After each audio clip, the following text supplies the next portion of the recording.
The Hook. Before Silicon Valley, before the assembly line, there was a man who planned the future not with code, but with brick, steel, and a chilling vision of human perfection. In a gilded age obsessed with speed and scale, he designed not just buildings, but a destiny. And the cost of that perfection was everything. Chapter 1. The Smoke of Progress. The year 1889 was defined by the sound of ascent. In Chicago, it was the sound of the pneumatic rivet gun battering steel frames into the sky, a thunderous heartbeat beneath the sooty veil of progress.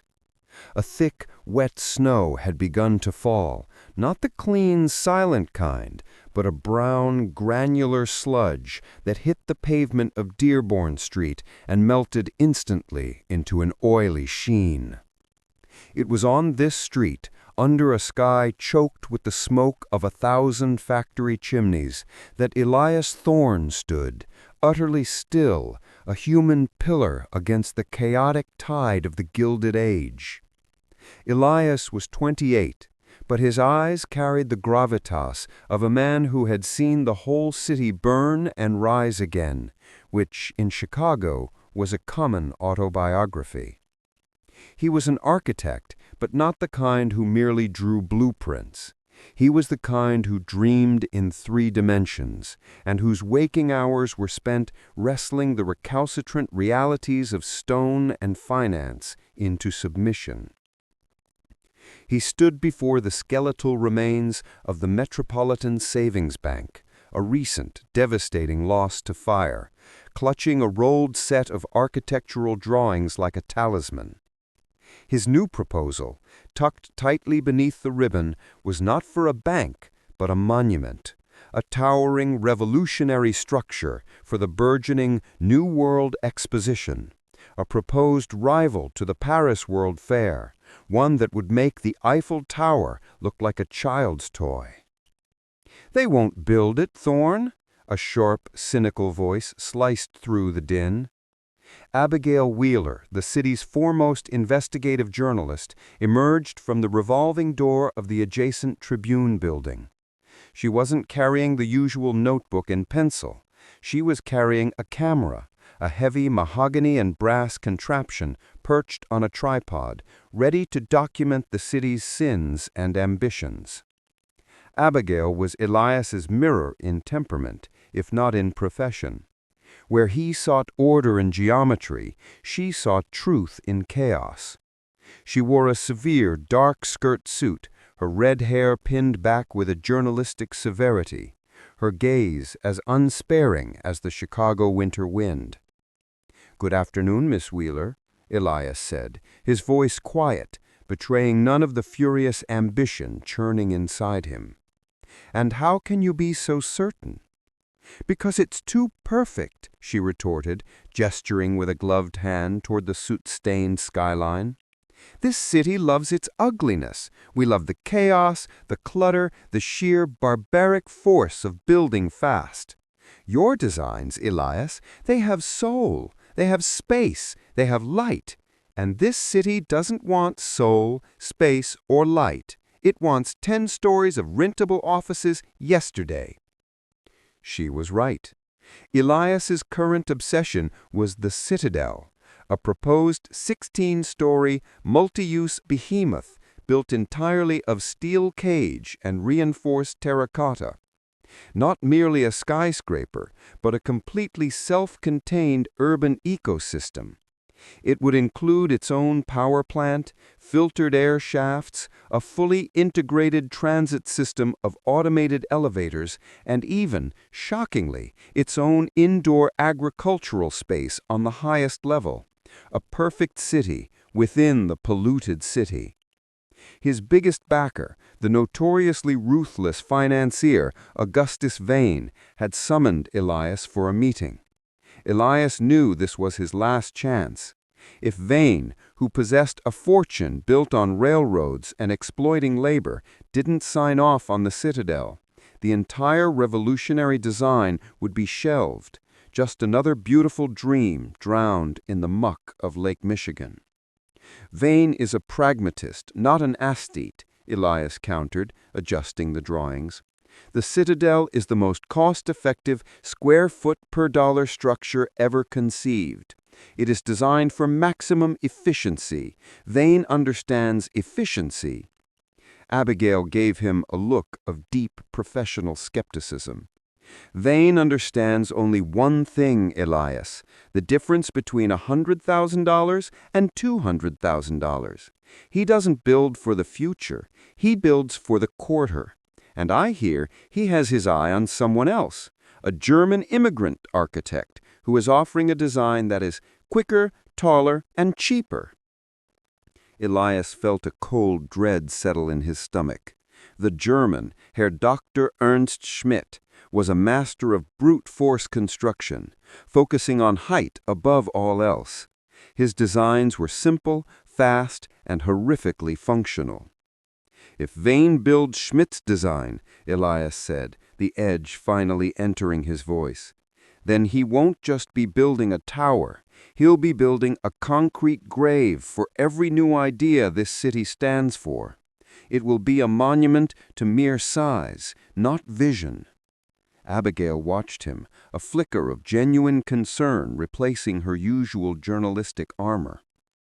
Then you must convince him, Elias. Go. But remember, Vane is not just a financier. He is an American king, and he controls the destiny of every brick laid in this city. 2. The Lion's Den. Augustus Vane's offices occupied the entire top floor of the Vane Building, a squat limestone monolith that had somehow survived the Great Fire and now seemed to watch over the city with a perpetual scowl. The air inside was warm, almost oppressively still, scented with expensive Cuban cigar smoke and polished leather. Elias was ushered into Vane's private gallery, a room paneled in dark cherry wood and dominated by an enormous gold-framed portrait of Vane himself, a man whose face was a map of past successful battles. Vane was not alone. Sitting opposite him, sipping a delicate porcelain cup of tea, was a woman of extraordinary elegance, Juliana Vane, Augustus's wife, but more importantly, a powerful force in her own right. She was the city's leading philanthropist, known for her patronage of the arts, but rumored to be the true strategic mind behind the Vane empire. "Ah, Thorne, you're late," Vane boomed, not unkindly, but with the casual authority of a man who owned the clock. He was a man of immense girth and presence, his starched collar seeming to struggle to contain the power within. "My apologies, Mr. Vane. The traffic on Dearborn is unforgiving," Elias replied, placing his plans carefully on the massive mahogany desk. "Traffic? A temporary annoyance. You, Thorne, are attempting to solve the traffic of the future," Vane said, leaning back. "Tell me, Elias, why should I invest a crippling amount of capital in a 16-story novelty when Herr Schmidt has offered me a 20-story, perfectly functional structure for 30% less?" Elias took a steadying breath. This was it. "Mr. Vane, Herr Schmidt is building a pile of floors. I am building an organism." He unrolled the massive drawing.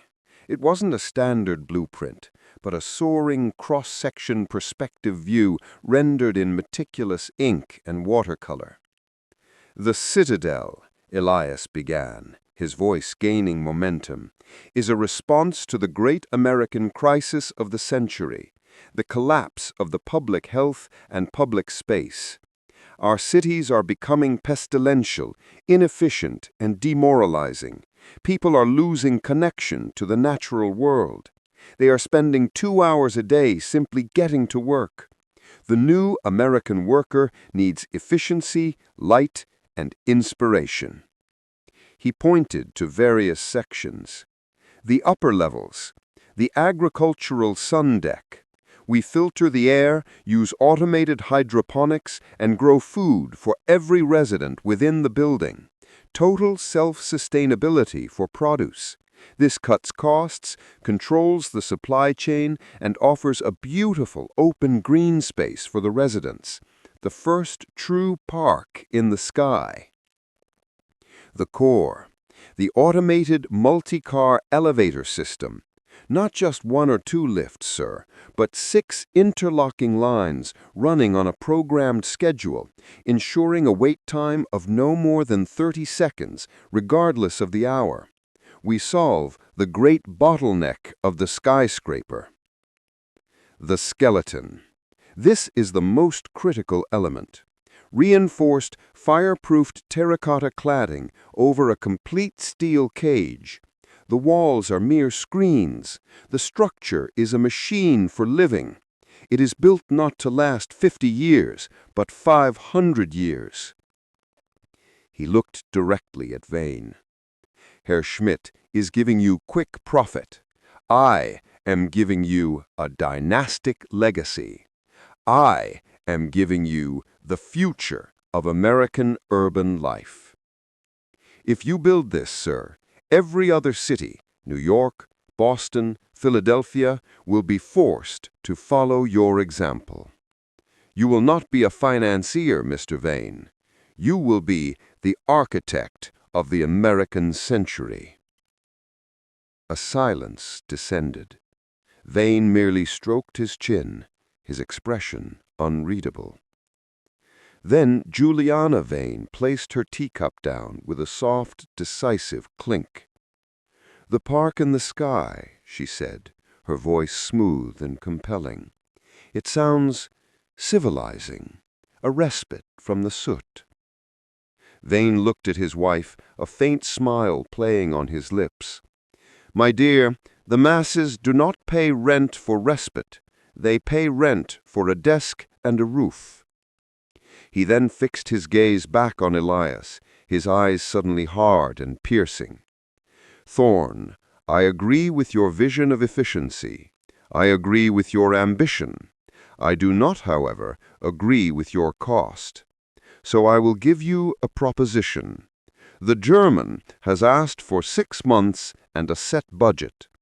I will give you 4 months and $1 million less than the German's price, and you will deliver the Citadel, functional and ready for lease, by the day the World's Fair Committee makes its final decision on the exposition's site." Elias felt a jolt of adrenaline. The proposal was impossible. 4 months to engineer a completely revolutionary structural system? It was a guaranteed disaster, a rush job that could lead to catastrophe. "Mr. Vane, the engineering alone will take that long. It is physically impossible." Vane laughed, a deep rolling sound that shook the room. "The word impossible, Thorne, is merely a suggestion for the mediocre. If you succeed, you will be the most famous architect in the nation, and I will fund your next 5 projects. If you fail, I will never speak your name again, and a German gets the contract."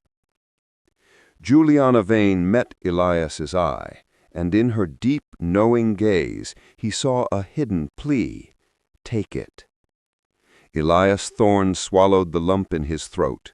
He looked at the impossible deadline, the reduced budget, and the magnificent, beautiful drawing of the Citadel. "I will do it, Mr. Vane," he said, his voice ringing with a fierce, reckless conviction. Vane rose and extended a massive hand. "Good. The contracts will be drawn up immediately. Now get out of my office, Thorne. Go build the future." 3. The Shadow of the Past.